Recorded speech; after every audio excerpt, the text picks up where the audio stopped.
Olá, pessoal, sejam bem-vindos a mais uma live.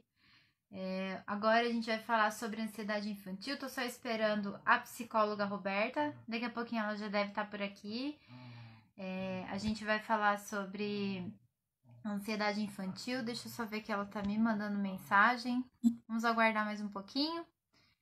Hoje a gente vai explicar um pouquinho sobre a ansiedade, né, as características, o ambiente da criança. E também no finalzinho a gente vai ensinar duas técnicas três, desculpa, para aplicar com as crianças, tá? Para a gente poder trabalhar a ansiedade, trabalhar essa questão que as crianças também vivem, né? Não só os adultos, mas a criança também acaba passando por esse sentimento. Eu vou convidar aqui a Roberta para ir, que ela também faz parte da live de hoje. Vamos só aguardar concluir. Ah, entrou! Oi, Rô, boa noite. Tudo bem?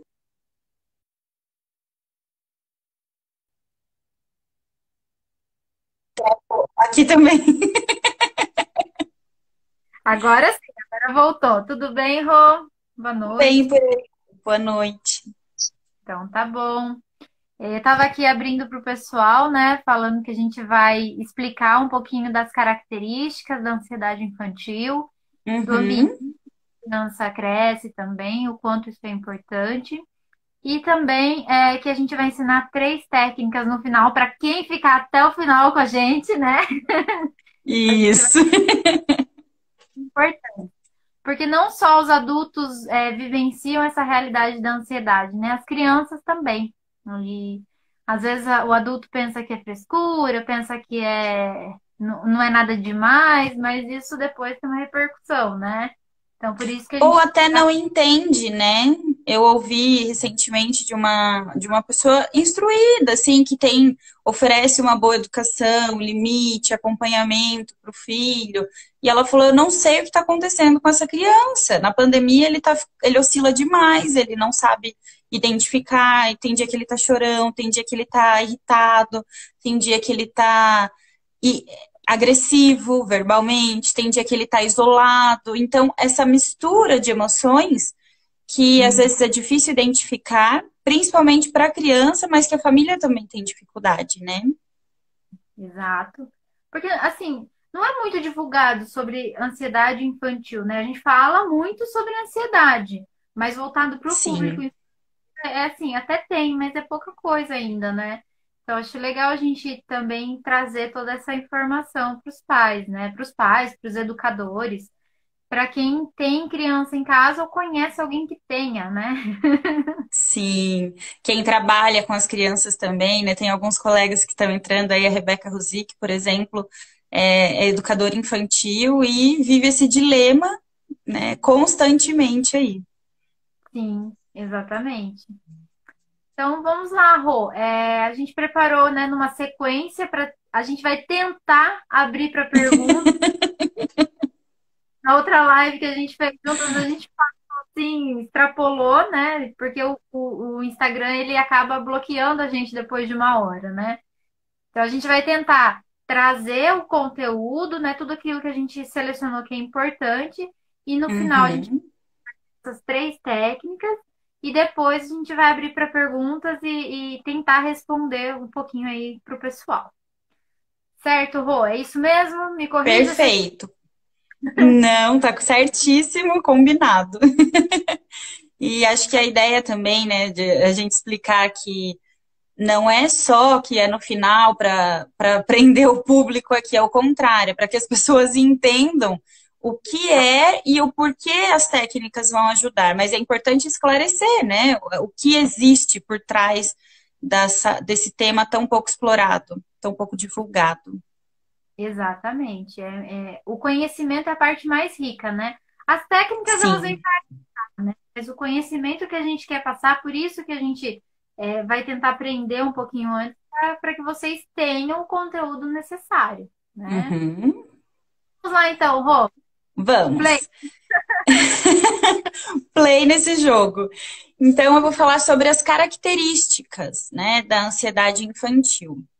É importante a gente deixar claro que a ansiedade é uma emoção natural, assim como a raiva, a felicidade, a tristeza, a alegria, e ela é tão importante para o nosso psiquismo quanto qualquer outra emoção. Então, ela é considerada como uma das emoções fundamentais para o nosso psiquismo, ou seja, para que a gente consiga sobreviver e existir, é importante que nós tenhamos também a ansiedade.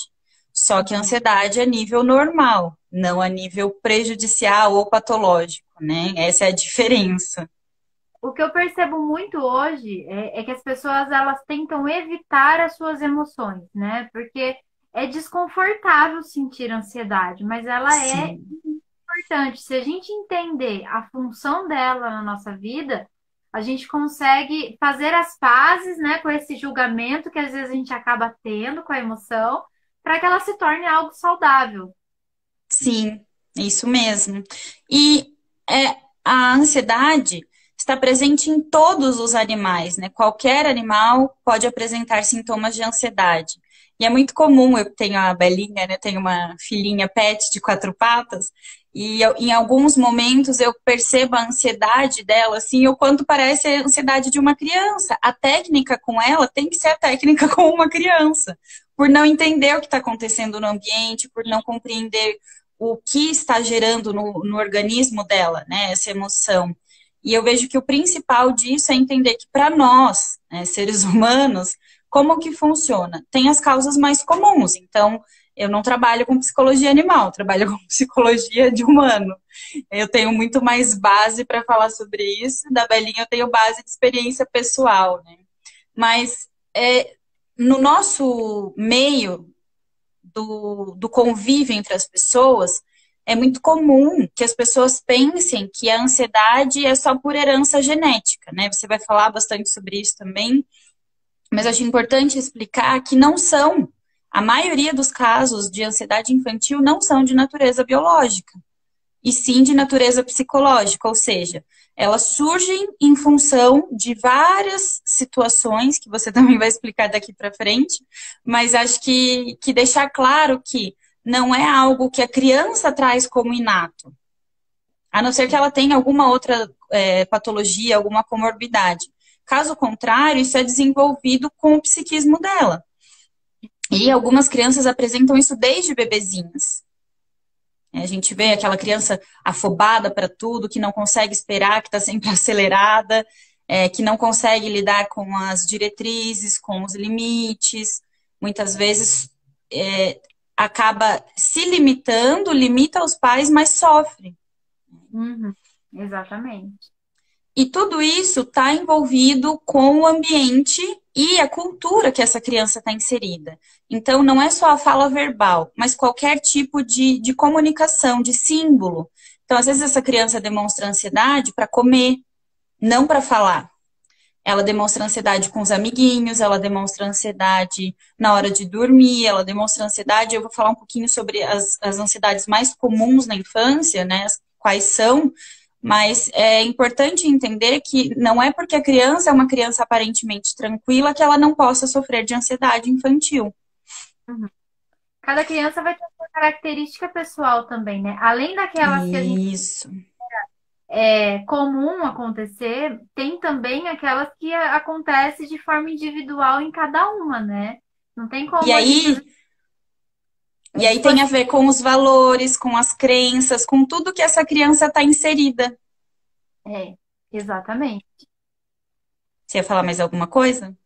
Não, eu ia falar assim, né? Porque às vezes a gente entende a ansiedade como, não consegue ficar parado, mas ela tem diversas formas, né? Até mesmo às vezes a criança que se fecha um pouco mais também pode ser um indicativo de que alguma coisa ali não tá legal, né? Sim. É, e isso serve também para os adultos, né? A gente está focando aqui em ansiedade infantil, mas acho super importante deixar claro que isso atinge também os adultos e é muito parecido. Poucas coisas diferem da ansiedade infantil, mas a diferença é que vai fazer com que a gente consiga acolher a dor dessa criança, o sofrimento dessa criança e orientar os pais, que também é nosso papel e é uma das atividades que tanto você quanto eu desempenhamos na área clínica, né? de orientação a esses pais, aos educadores, qualquer pessoa que esteja nessa linha de cuidado mesmo direto com essa criança, né? E os sintomas mais encadeados são mal-estar físico, mal-estar psíquico, preocupação, nervosismo. Aí o físico entra a sudorese, aquela criança que transpira demais quando fica nervosa, fica pizza embaixo do braço, ou as mãozinhas muito geladas, os pés começam a ter muito calor. Tudo isso são indicativos diante de situações quando você começa a perceber. Inclusive, tem crianças, quando estão com chinelo, começam a escorregar por conta desse excesso de suor, né? O pezinho começa a escorregar ali. E o principal vem a euforia, vem a aflição, vem a angústia. E a diferença, né, entre o adulto e a criança é que, na maioria das vezes, o adulto consegue diferenciar a sua emoção e dar nome, nomear aquilo que ele está sentindo. Menos, né? Ou ele só sabe distinguir o que é positivo e negativo. É uma coisa aqui que é tipo uma angústia, um medo, uma raiva. Ele consegue verbalizar algumas coisas, mesmo que ele não consiga identificar, né? E a criança, na maioria das vezes, não. Ela fala, é uma coisa que tá aqui, E aí, e só não adiantando vem. parte, é essa relação, né, do adulto ensinar essa criança a nomear o que ela está sentindo, que é muito difícil, porque às vezes o próprio adulto tem a dificuldade de entender o que está acontecendo com ele. E para ensinar uma criança, então, né, que depende dele para entender o mundo, né? Se ele não se conhecer, não conhecer as próprias emoções, dificilmente ele vai passar isso. E aí vem toda aquela bola de neve, né? Que eu não sei, passo não sabendo, a criança não aprende, vai assim sucessivamente. E aí, às vezes, a gente pega caso que a criança vem para o consultório com muitos sintomas de ansiedade, que geralmente quando vem assim é porque a escola tá mandando, né? Encaminha. E quando você vai ver, entra o que você vai falar também, mas é o ambiente, aquilo não é só a criança que precisa ser tratada. Esses pais precisam de orientação, precisam muitas vezes os pais começarem o seu processo de mudança para depois iniciar com essa criança ou em conjunto. Então é bem Uhum. complexo nesse sentido de compreender a participação e a importância da participação dos pais, né?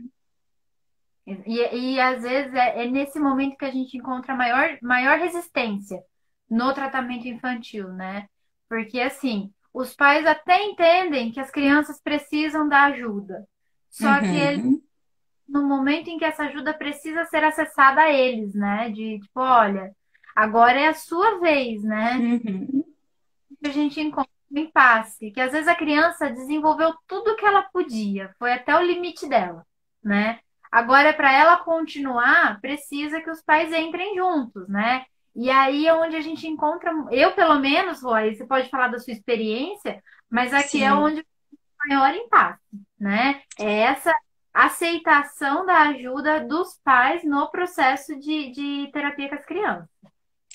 E eu acho que quando há aceitação e até mesmo uma dedicação dos pais em relação ao cuidado da criança, eu tenho mais frequência disso, de um interesse maior e até mesmo uma participação. A gente até conversou sobre isso, né? As devolutivas, quando chamamos os pais. Mas o que eu vejo que há, assim, é como se houvesse um bloqueio. Quanto você está falando só das características da criança, perfeito, vamos trabalhar, vamos fazer e explicar, né? Não consegui te ouvir. Se motivam muito, né? Quando está falando. Isso. E aí a gente vê, nossa, vai dar certo, né? Eles vão fazer a parte deles porque é um conjunto, é igual a escola. Não adianta mandar a criança para a escola e achar que ela vai aprender só na escola. Não adianta pagar o psicólogo, e acho que isso também é uma coisa. Eu tô te pagando, né? Você tem que resolver o problema. Conversa com meu filho, por favor, né? E aí, quando a gente mostra essa necessidade da mudança do comportamento, muitas vezes familiar, aí começa o problema, porque daí vem as resistências. E eu já vi casos de os pais simplesmente negarem que existiu aquele diálogo, aquela informação. E quando você cobrar, fazer de conta que nada está acontecendo, que ele não tem responsabilidade naquilo, que ele não tem que participar. E assim, a gente até entende que existe uma dificuldade. Hoje, a rotina é muito pesada para as famílias, né? Então, a gente até entende, por exemplo, que eu às vezes tenho o hábito de mandar algumas tarefinhas, né, para criança. E aí, o que que acontece? Os pais simplesmente não fazem porque não entendem que aquilo é prioridade para a criança, né?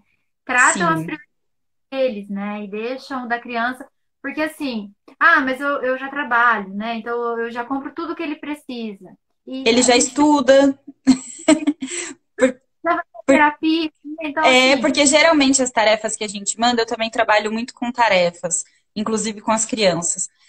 São tarefas voltadas principalmente para psicoeducação.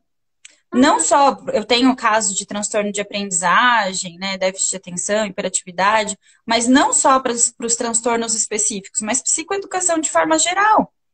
E aí eu vejo o quanto isso, eu tive no início, assim, uma dificuldade com alguns casos de conseguir inserir, mas eu fazia um acompanhamento muito dedicado em relação a isso.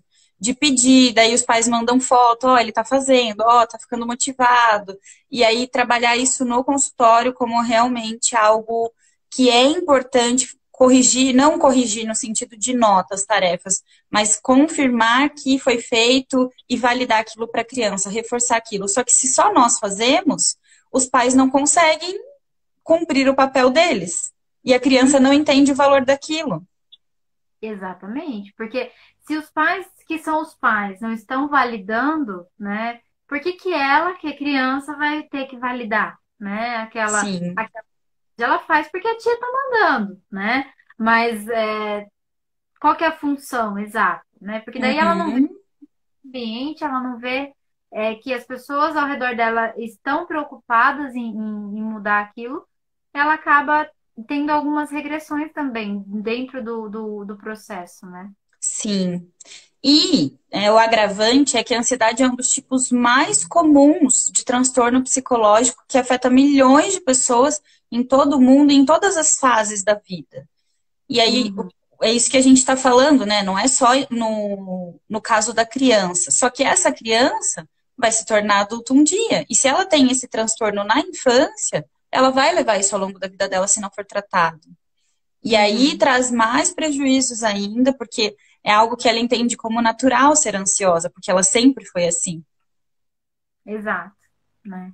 E aí E não as habilidades que poderiam auxiliar, né, em ela conseguir lidar com essa ansiedade, com gerenciar tudo isso que acontece no mundinho de dentro dela, né? sim, e até de o jeito de introjetar o mundo externo também vai ficar em déficit, né? Essa Então, capacidade. E quando que a ansiedade passa a se transformar num transtorno, né? Porque falamos no início da ansiedade normal, que é saudável, que é fundamental ao nosso psiquismo, e a ansiedade patológica. Ela, quando ela começa a se transformar em algo patológico, ela chega a impedir o funcionamento em crianças no sentido da vida cotidiana, na família, na escola, e resulta em consequências futuras que podem ocorrer em grandes prejuízos, sem uma intervenção bacana, sem um tratamento, né? Que esses prejuízos podem ser tanto física, psíquica ou socialmente. Então, uhum, todas as áreas da vida dessa criança vai ser afetada. E o principal prejuízo é que se ela não entender o que está acontecendo, ela entende que a vida é aquela eterna angústia, aquele eterno não sei o que está acontecendo aqui dentro. exatamente. E aí, o transtorno de ansiedade infantil pode ser comparado como um alerta natural, né, que dispara em situações de ameaça ou de perigo para manter a criança afastada, protegida de situações de risco, de fatores de exposição a qualquer tipo de risco. Isso acontece com nós também, né? A ansiedade é estudada desde os primórdios para identificar que se eu tô com o fogo ligado, eu tiro a panela do fogão e eu aproximo a minha mão, o primeiro sintoma que vai vir são sintomas físicos de ansiedade, que é para eu me preparar para enfrentar uma situação ou para eu Uhum, enfrentar uma guerra, né? Que eu tenho gera adrenalina, noradrenalina, meu corpo, meu coração dispara, os músculos ficam superaquecidos, que é para eu sair correndo me defender. Então, é um mecanismo de proteção mesmo do nosso organismo. Só que isso, quando disfuncional, prejudica a criança, né? E em nível patológico, ele tem esse impacto, né, na vida social e principalmente na vida escolar, porque essa criança começa a apresentar dificuldades no meio escolar, tanto na concentração quanto na interação com os colegas, volta para casa com comportamentos também disfuncionais, né? E alguns estudos comprovam que as crianças com transtorno de ansiedade têm mais dificuldade para fazer amizade do que aquelas que têm outros tipos de problema ou que não têm característica negativa nenhuma. Então, isso realmente é prejudicial para o desenvolvimento infantil. Sim. E aí tem alguns transtornos que são específicos da ansiedade infantil, né? Então, transtornos de ansiedade existem inúmeros, tanto para nós adultos quanto para as crianças. Mas aí os mais comuns são transtorno de ansiedade de separação, transtorno de ansiedade social. Oi? Esse é o mais comum, né? O de É, ansiedade. eu até Então, coloquei em primeiro para eu falar, porque ele é o mais comum e talvez o menos compreendido, né? Então, a ansiedade de separação, a ansiedade social, que é a fobia social, a ansiedade generalizada e, por último, na questão dos mais comuns, a fobia específica. E aí, como que são? O transtorno de ansiedade de separação acontece quando a criança apresenta algum medo específico, uma ansiedade, preocupações específicas em relação à separação da pessoa ou do objeto amado. Então, por exemplo, a criança que, quando sente que a mãe está se arrumando para ir trabalhar, ela começa a apresentar alguns sintomas físicos mesmo de ansiedade. Então, ela começa a chorar, ela começa a gritar, ela vai até a porta, ela se desespera. que é irritada, né? Tem crianças que se tornam agressivas, né? Isso. E que agridem mesmo, às vezes agride o irmão, agride o animal, agride a mãe. Por quê? Porque ela não está conseguindo comunicar isso. Então, ela traz isso mais para os comportamentos, por não Ela não conseguir sabe verbalizar. falar, mãe, eu tô com medo de você sair, né? E não voltar, porque geralmente a criança que tem ansiedade de separação, o medo é do abandono. Uhum. Isso E aí, muitos animais também têm. É bacana que o quanto as crianças, nesse sentido do irracional, né, de não conseguir lembrar que a mãe, o pai os amam, que vão voltar, que é só um período longe. exatamente. E aí, o que que acontece, né? Muitos pais e educadores, os cuidadores, eles não validam esse sentimento, né? Então, assim, ai, para de frescura. Você sabe que daqui a pouco eu tô aqui, né? Só que dentro do mundinho dela, aquilo tá uma bagunça, né? Ela não consegue exatamente aquilo que eles estão falando. Não, pior ainda quando os pais dizem, né? Viu, eu tenho que trabalhar. Você acha que a comida vem da onde? Você acha que eu tenho que pagar conta? Eu vou conseguir como? Eu vou ficar aqui o dia inteiro cuidando de você? Porque tem isso. E na hora que os pais estão vendo a criança gritar, chorar, a mãe tem que se arrumar, o pai também, tem que passar café, tem que fazer inúmeras coisas, deixar o lanche pronto e etc. E essa criança tá ali chorando e a mãe não consegue atender ao sofrimento dela, olhar para o que está acontecendo, ela vai despejar as próprias angústias nessa criança. Porque, Uhum. claro, que se ela pudesse, ela ficaria ali, ela daria toda a atenção.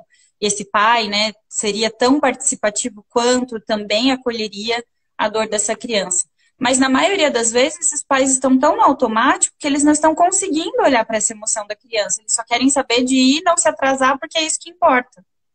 É. E que na verdade importa mesmo, né? É que não é só isso que importa. Exatamente. Você conseguir conciliar tanto as suas necessidades, né? Quanto trabalhar e buscar Uhum.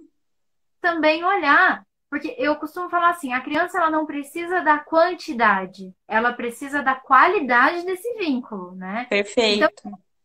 que você tem paciência para explicar, que seja mil e uma vezes a mesma coisa, ela precisa daquilo, né? Vamos dizer assim, é onde ela encontra a confiança no vínculo. Por quê? Porque aquilo vai se confirmar. O pai e a mãe vão sair trabalhar, mas eles vão voltar.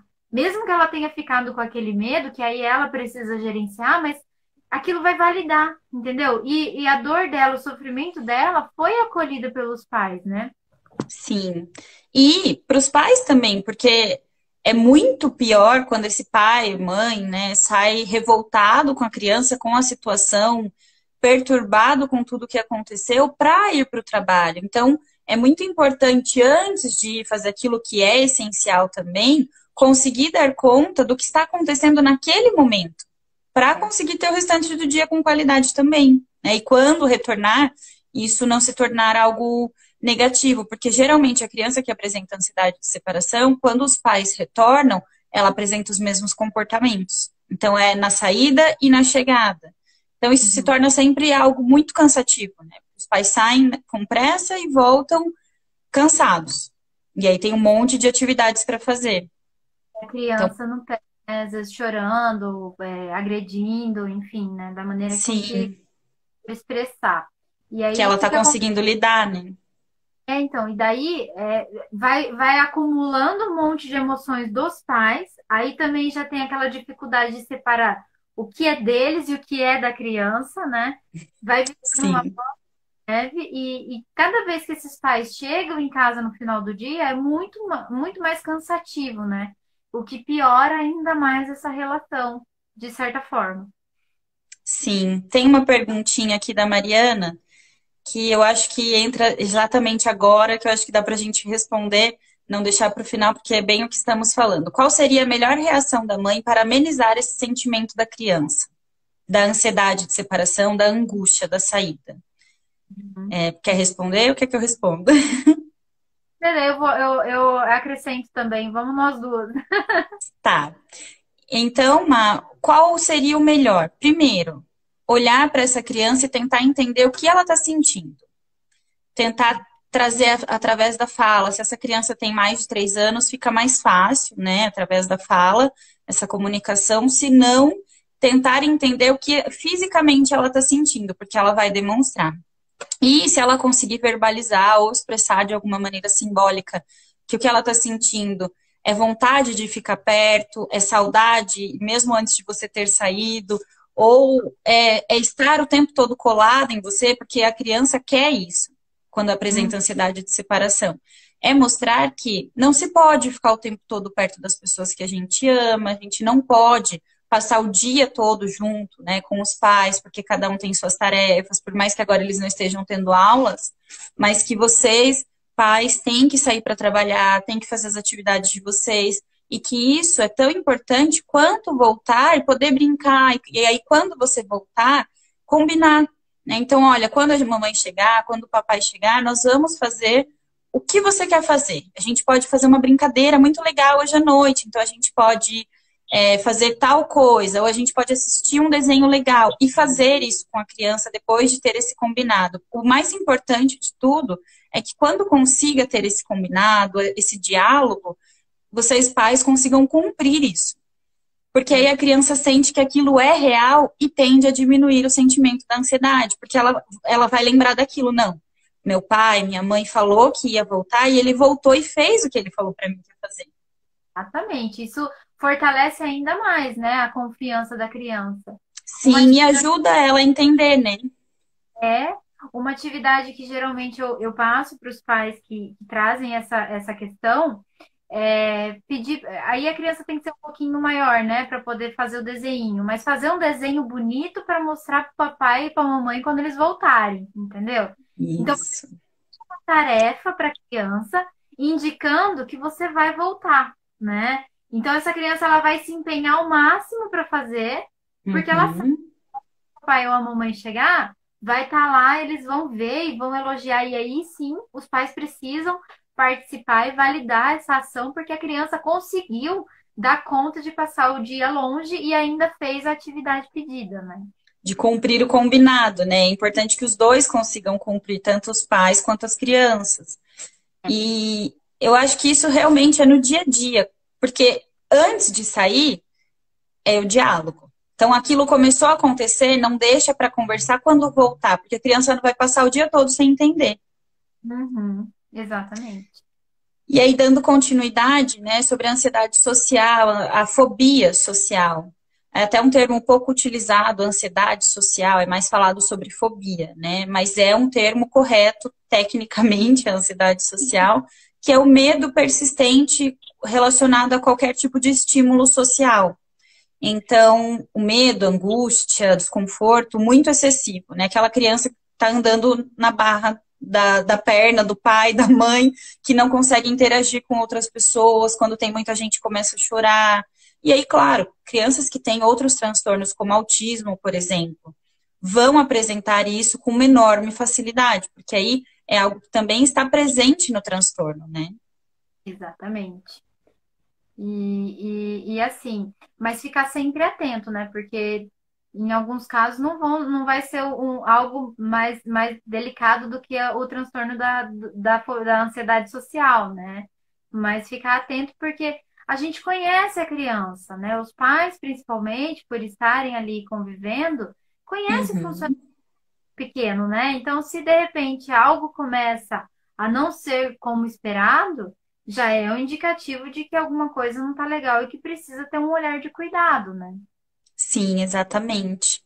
E entender também o porquê que a criança está sentindo aquilo. Então, no ambiente que ela apresentar essa ansiedade, seja na hora de se arrumar para ir para um evento, ou na hora que está no ambiente, no mercado, a criança começa a apresentar isso, por exemplo, é chamar, se agachar, olhar no olho dela e perguntar o que está acontecendo. Ela Uhum. vai verbalizar, seja verbal ou não. Né? A criança consegue nos mostrar que tem alguma coisa diferente ali.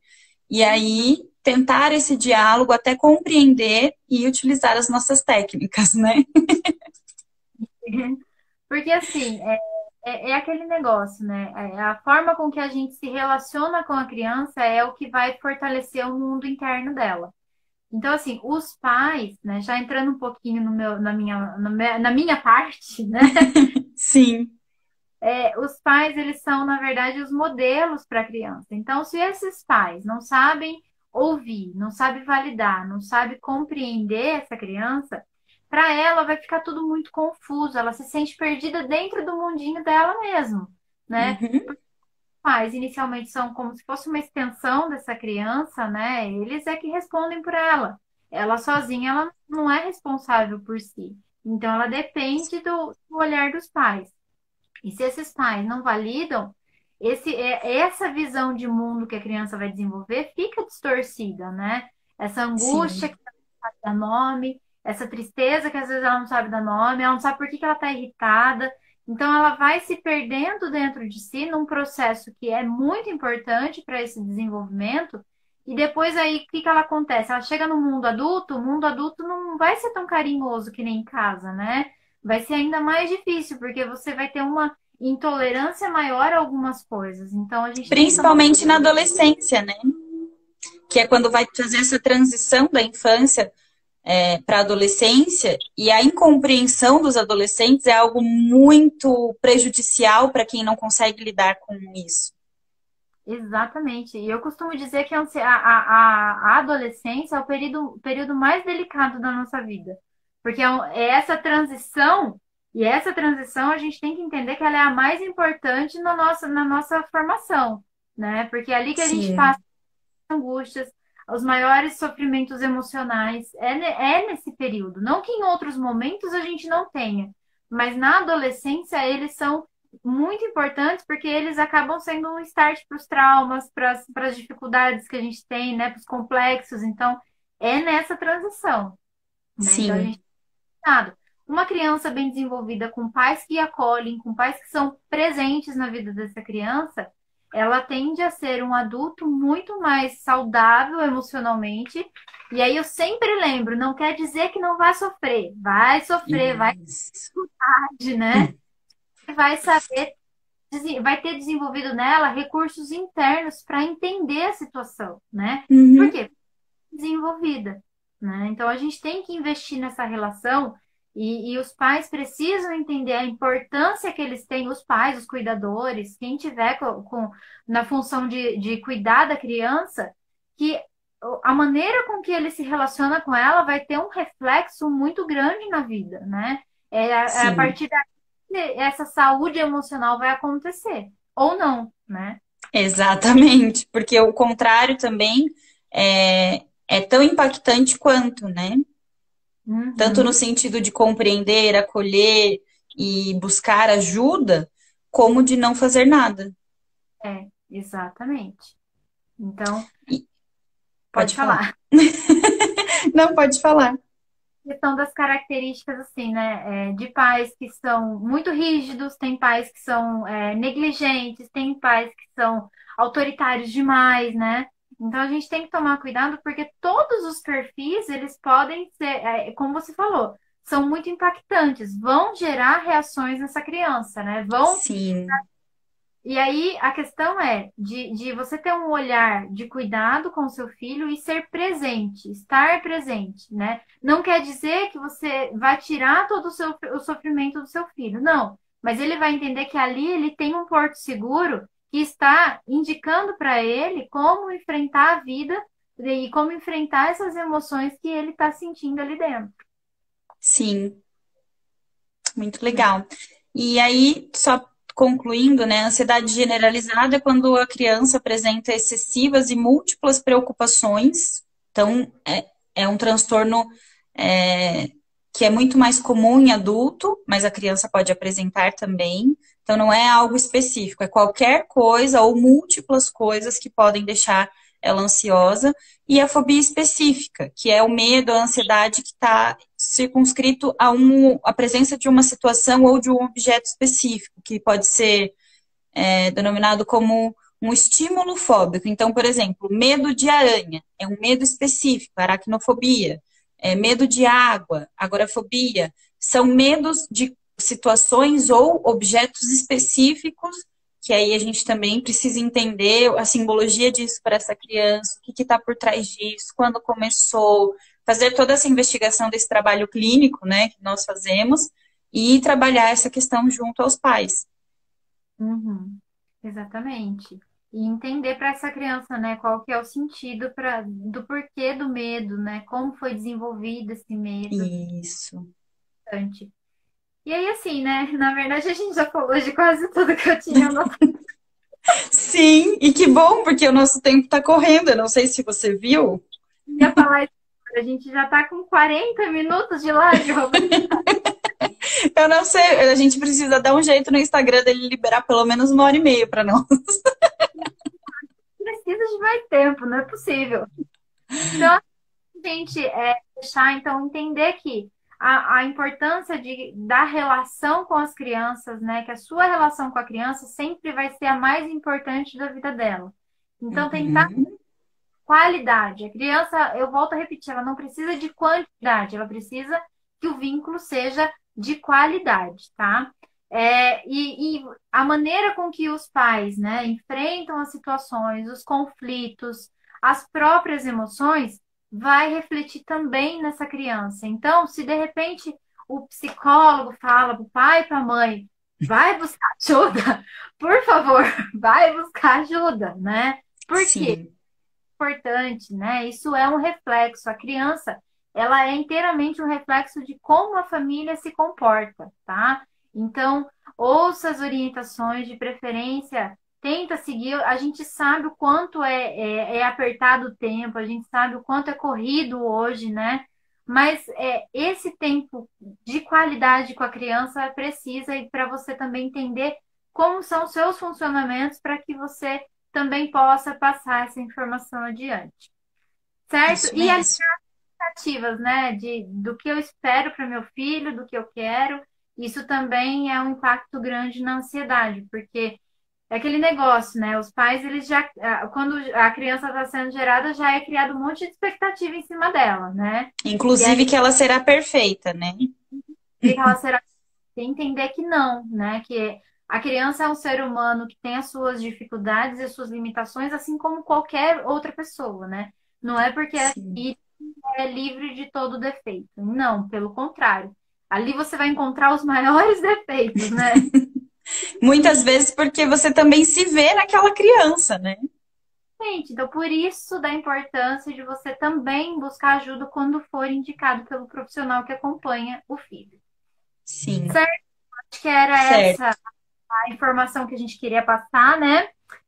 Vamos começar então com a sua atividade. Depois eu venho. As minhas são Vamos. mais fáceis de aplicar. Vamos lá. Tô procurando meu outro fone que eu perdi. Achei. Caiu. Para live. Hã? Não uso o fone para live. Então, eu não uso também, mas aí na última eu não tava conseguindo ser ouvida pelos Ah, espectadores. Daí eu achei melhor ficar com o fone aqui guardadinho, ó, para garantir que todos tá estão certo. me ouvindo. Então vamos lá, né, para as técnicas terapêuticas, que são essas atividades que nós estamos trazendo agora para vocês. Tem bastante gente ainda entrando, sejam bem-vindos. E eu vou ler para vocês o conto da tartaruga. Se alguém quiser depois, pode entrar em contato comigo, com a Andressa, nós disponibilizamos. E é algo muito simbólico, por isso que eu vou falar primeiro, porque são para as crianças menores. Então, esse conto é indicado para ser narrado para crianças de 3 a 7 anos, que facilita para elas a compreensão disso e o simbolismo disso, né? Então, se chama O Conto da Tartaruga, foi desenvolvido por Schneider, que é um conto magnífico para fomentar habilidades de autocontrole. E no final eu vou explicar até como nós, adultos, podemos utilizar a metáfora do conto para a nossa vida. Então é muito simples, é um conto bem curtinho. Trata-se da história de uma pequena tartaruga que se irritava com tudo, por tudo, e que perdia o controle com grande facilidade. Ela tinha uma dificuldade muito grande de lidar com as emoções e acabava sempre perdendo o controle de tudo. Um dia, depois de. Deixa eu pegar minha colinha aqui. Depois de se sentir sozinha e isolada, ela se encontrava com. Ela se encontra, né? Ela passa a ter um contato com uma tartaruga mais velha, sábia, que consegue lhe dar dicas, né? E diz para ela: ó, você precisa se controlar. E dá uma dica para ela como se controlar quando estiver com raiva. Então a dica é entrar na sua carapaça, contar até se acalmar e frear seus pensamentos, relaxar. O que isso simboliza para a criança, né? Eu sou junguiana, então eu não vou conseguir deixar de interpretar os símbolos das coisas. Ah, A tartaruga, além de ser o símbolo da prosperidade, né, da vida longa, ela está ligada à representação da mãe terra, da natureza, mas também a essa habilidade de proteção. Então, ela representa a proteção de modo geral. Para as crianças, esse símbolo é muito bacana, porque a criança vai se sentir, além de protegida, ela vai saber que ela tem um local, ela tem um recurso interno que pode estar em qualquer ambiente que ela consegue fazer aquilo, porque aquilo é algo que ela está desenvolvendo para ela. E aí, ensinar a criança que ela ter o símbolo da tartaruga e ela ir lá, refletir sobre o comportamento, contar, se acalmar, utilizar a técnica da Andressa, que é da respiração, e conseguir relaxar, faz com que ela veja na tartaruga o poder que na verdade é dela. Mas a criança precisa dos símbolos externos, né, para representar o interior dela. Nós adultos temos mais facilidade, alguns, outros não, precisam também de símbolos. Mas fica muito mais fácil quando a gente tem um símbolo. Então, além de ser ideal para as crianças de 3 a 7 anos, para facilitar essa habilidade, né, o Schneider, que foi o desenvolvedor disso, sugere que a gente entregue um pedaço de papel com uma tartaruga. Então, não, eu acho que é muito vago um papel. Né? O que eu fiz? Pensei primeiro em símbolos. Se você tiver qualquer objeto com símbolo de tartaruga, eu peguei a bolinha da Belinha aqui em casa. Não sei se dá para ver. Mas tem uma tartaruguinha. deu. Representa o mar e a tartaruga. Então, Aham. quando você perceber que a criança está muito ansiosa, muito agitada, está com descontrole de comportamentos, perdeu o controle do comportamento, que você fala, ó, tá na hora de entrar na carapaça, vamos chamar a tartaruga para ajudar? E pegue o objeto que lembra a tartaruga, que faz referência àquilo, ou que você tenha um quadro no quarto da criança, né? Tem uma foto de um quadrinho aqui, que naquele cantinho, então, seja lá no pé da cama dela, fique na parede esse quadro. Ela sabe que naquele lugar é o lugar que ela vai conseguir entrar no casulinho dela ali. Ou pode ser realmente um pedaço de papel, uma foto recortada, assim, da tartaruga, que ela veja o símbolo, que é um estímulo. Ou ursinhos de pelúcia, seja lá o que for, né? Que você Porque consiga mostrar. a criança é lúdica e ela tem um acesso muito maior, né? A parte de simbolismo mesmo. Sim. Legal. E para nós, como adultos, como isso pode ser aplicado? Que a gente consiga se retirar. Então, que a carapaça, nesse caso, seja principalmente para você se fechar ali e refletir sobre o que está acontecendo. Então, identificar o que você está sentindo, e se naquele momento for muito difícil identificar, se for uma crise de ansiedade, né, mais aguda, que você consiga começar a contar mesmo, assim como a criança. Então, conte até você se sentir mais relaxado, respirando fundo, concentrado, e aí depois reveja seus comportamentos. E é legal que depois desse conto com a criança, de ela estar calma, dela sentir a proteção da tartaruga, que você consiga dialogar e mostrar que essa tartaruga existe dentro dela, que esse fator de proteção, que essa capacidade de se proteger das emoções descontroladas é dela. Uhum. Legal, Rô. É bem ilustrativo mesmo essa ideia, né?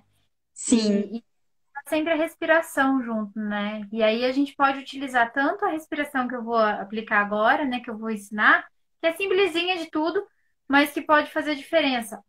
Quanto qualquer outra respiração que acalme a criança, né? Que consiga Uhum. tenha atenção plena ao momento presente, né? No que está acontecendo aqui e agora, né? Então vamos lá, eu separei duas, é muito simples, pessoal. Uma é do equilíbrio, né? O equilíbrio de bichinhos. Então você pode, de repente, perceber que a criança está muito agitada, está muito afobada, né? Tá ali desesperada por alguma coisa que ela está querendo, ou às vezes não tem nem motivo. Brincar de equilibrar, né? Vamos apostar quem equilibra mais, né? Aí põe um bichinho na cabeça e sai, né? Devagarzinho ali, e ensinando que enquanto ela faz aquele movimento de equilibrar, ela tem que prestar atenção na respiração dela. Porque E no senão, corpo dela, né? exato, porque se ela perder o movimento ali, o ursinho vai cair, né? E aí, se cair no meio do caminho, volta, né? Traça um espaço entre um móvel e outro, por exemplo. Para quê? Para que ela tenha uma atenção de limite também, né? E tenha essa noção do espaço. Então, você vai trabalhando tanto a percepção corporal dela, porque ela está tendo que equilibrar o bichinho, então ela sabe que ela tem que fazer alguns movimentos para manter ele ali. E aí, ela vai Sim. treinando respiração, porque se ela estiver muito afobada, ela não vai conseguir equilibrar.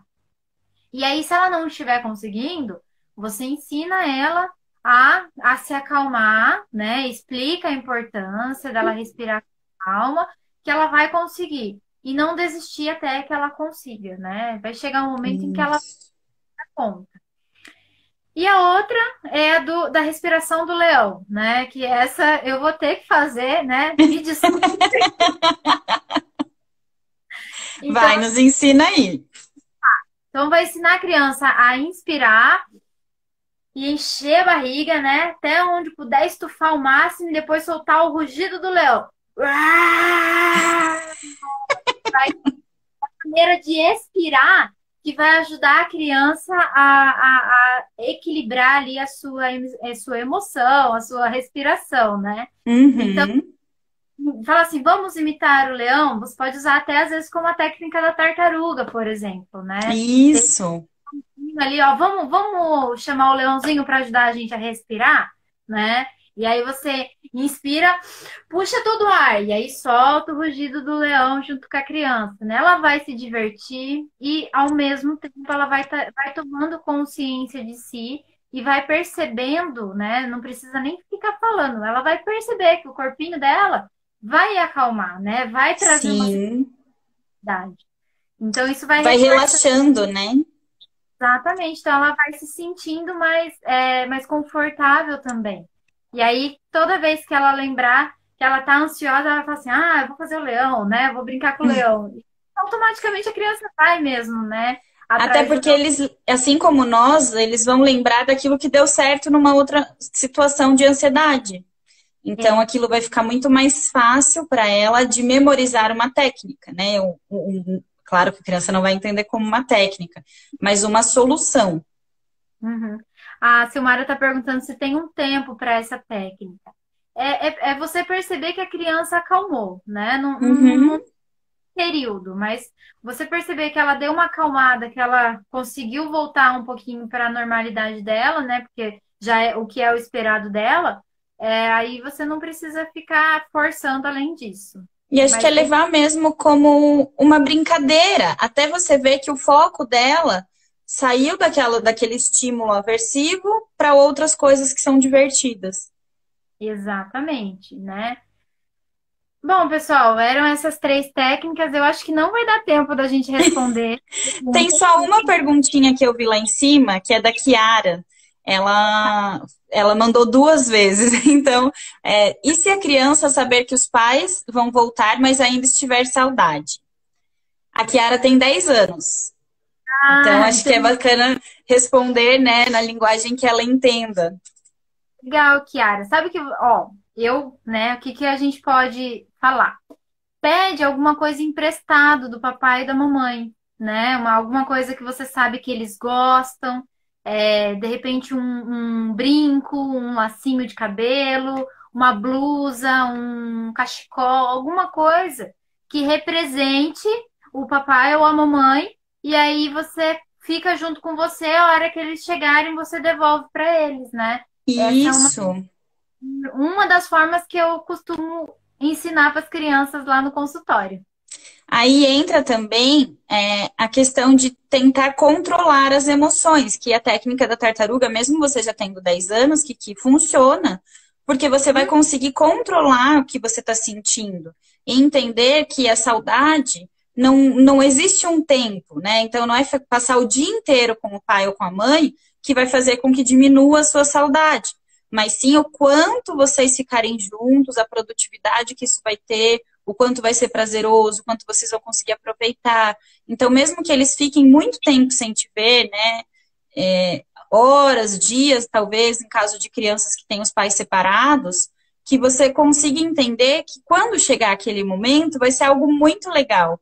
Então, se você tem a necessidade de passar dias longe, né? Acho que isso serve também para os pais de orientarem as crianças quando tem que ficar longe por mais de um dia todo, de ter a técnica do desenho, de ter a técnica de escrever uma mensagem, se tem acesso ao celular, de gravar um áudio, de fazer algo novo, qualquer tipo de arte, então não só um desenho, mas pintar um objeto da sua boneca, fazer um balão decorativo, qualquer objeto que para você seja a produção que você quer mostrar para os seus pais.